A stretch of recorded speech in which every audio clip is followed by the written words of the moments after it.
Ruler School is brought to you by Odyssey Games, where you can go to pre-order upcoming Force of Will sets, ccgprime.com for singles and supplies, cardodoko.com for those rulers in the international market looking for product, as well as our guest lecturer members wyatt and Full Grammar Alchemist. Class is in session.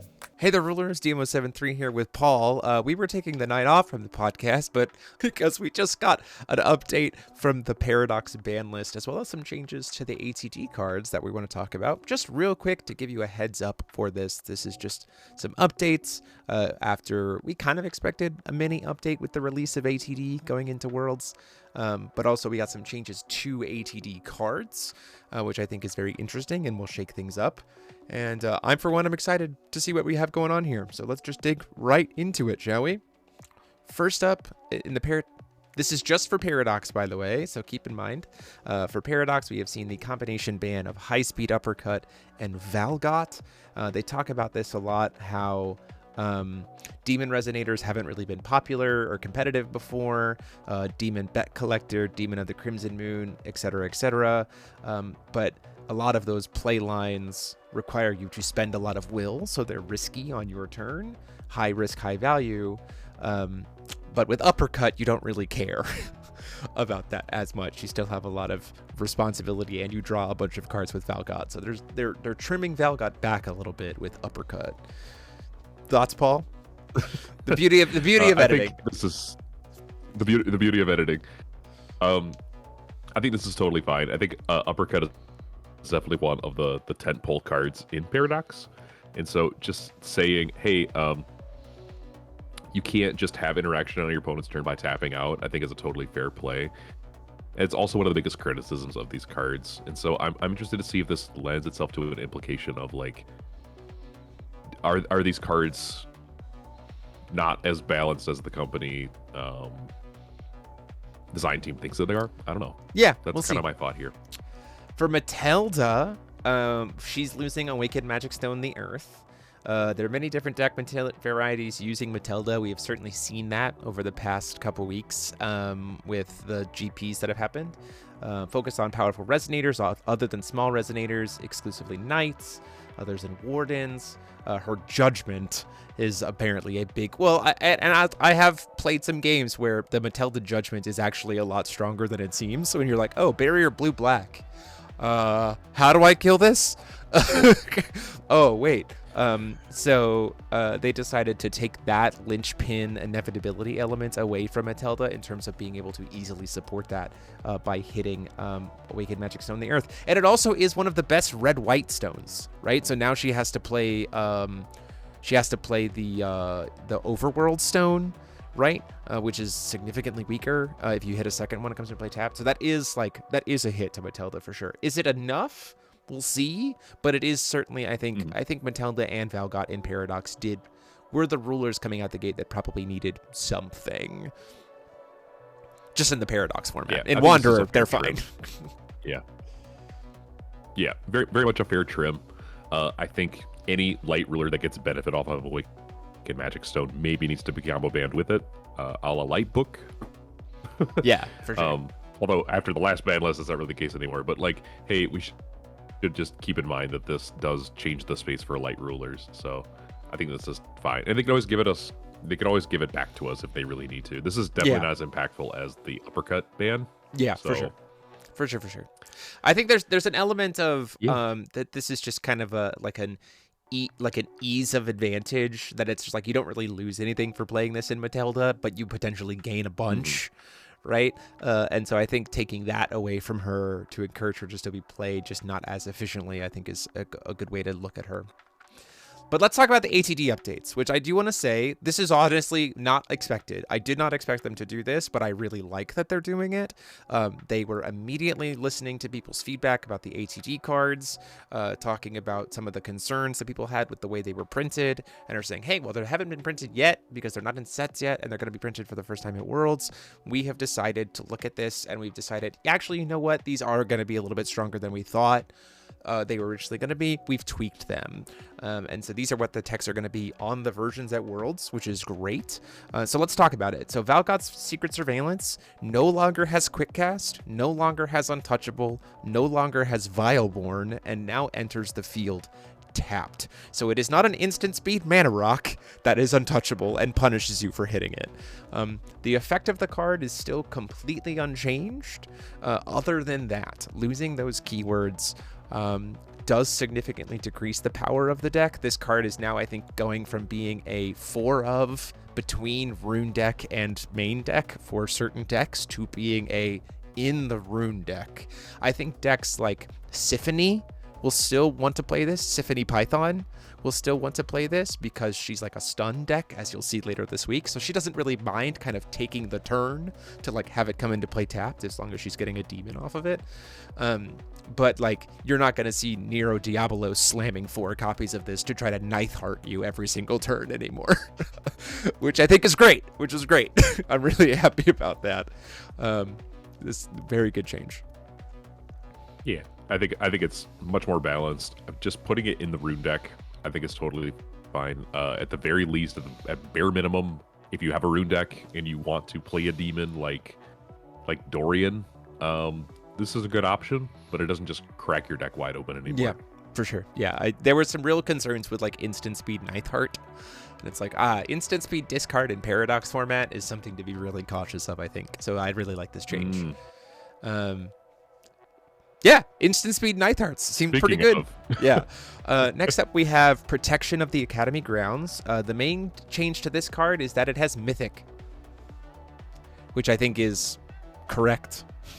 I think I was even saying very quickly after the podcast last week, I was talking with people about how I really do think that Protection probably should have had Mythic to prevent it from being a way to create these like toxic, well, I have 4 of them, I'm going to name 8 of your cards and just make it so you can't play them because I paid 2 for Protection because it doesn't matter because it has Untouchable, right? Like, I just think that situation would have been like, that creates a toxicity to it and now shifts Protection from being a card that you like main 4 of based on the deck to potentially play like 1 or 2 of because you want to see it. It shifts to being more, I think, more in line with a side grade Fates Reunited, I think, more so now that it has Mythic, without the like toxic potential that it had without Mythic. Yeah, and that's kind of the way I looked at this card, where I was like, well, we technically don't really have the issue with Fates Reunited, so maybe like this will be okay. Putting Mythic on it just says like, okay, you can't just play this and Fates Reunited. So that's nice. yeah. I was seeing like a package of like playing like 1 and 1 in the main deck and then like 1 and 1 in the sideboard, so you can kind of like switch what your kind of like tech pieces are going to be. Or I could see some decks just playing 2 copies of Protection in the main board, you know, if they're not a Fates Reunited deck. Obviously it feels more like, it's certainly very strong, don't get me wrong, this card is very strong. It is way less toxic having Mythic on it than it is, you know, it probably maybe like if it didn't have Untouchable, it would probably be in a weird way unplayable, just because it's so easy to like, it would be so easy to mess with. It having Barrier, I think, kind of buffs it up a little bit. It's honestly better than Aegis in that situation.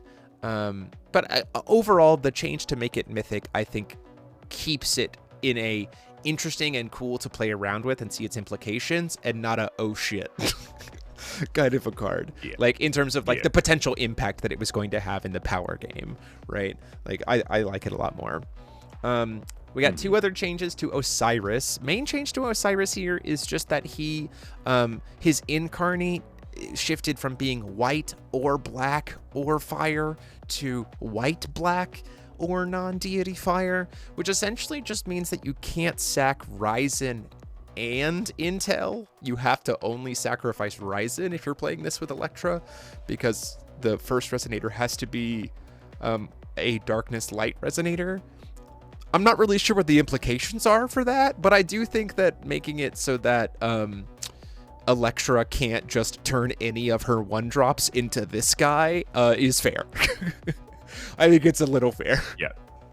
Just turning down the consistency. You still have Imka, which is really strong anyway. Yeah. So yeah. like, if you're not incarnating, you still have other ways to get them out.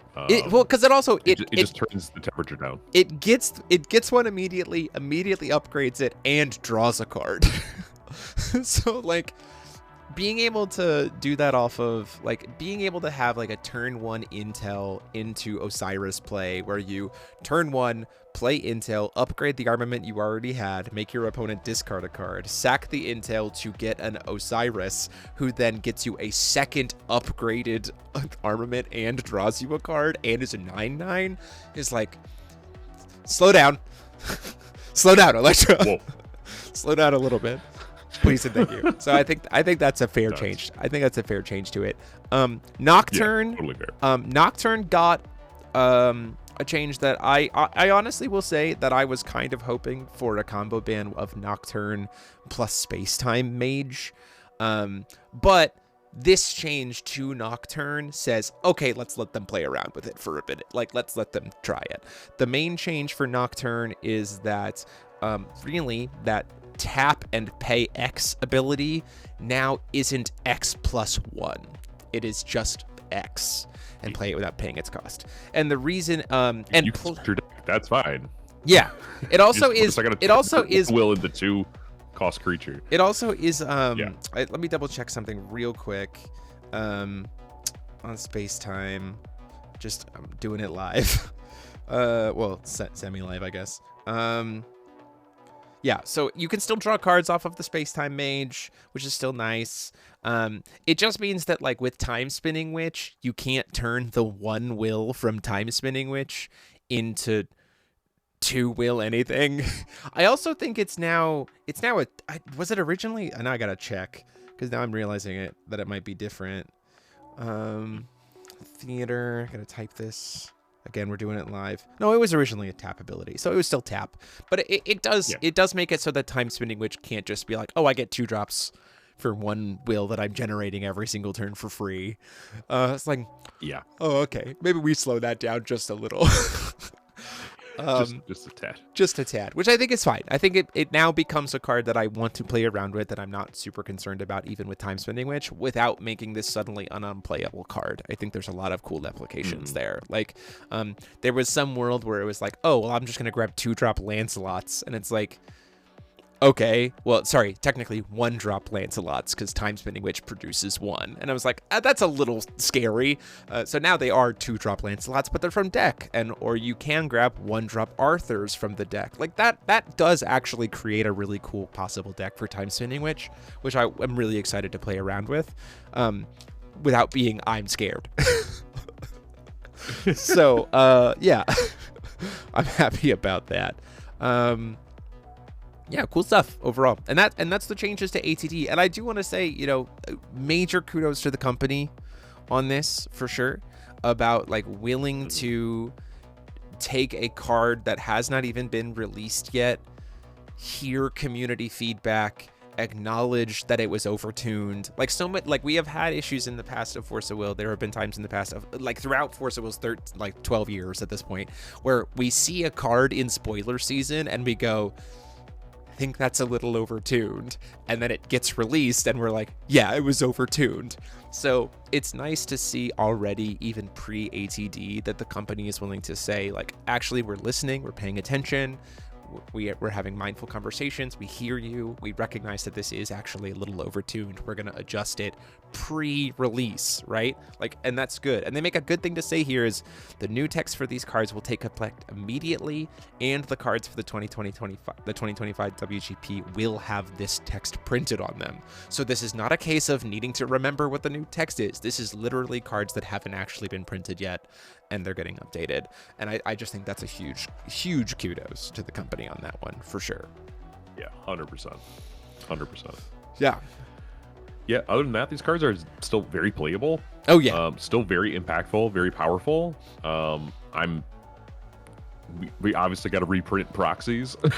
Thankfully, yeah. Thankfully, I can make some pretty quick changes to the proxy sheet that we have, because I guess we'll announce it here too. Is now that next week is the last Paradox feature match featuring the new rulers. It is a rematch between Matilda and Valgot, but like fully upgraded and tuned.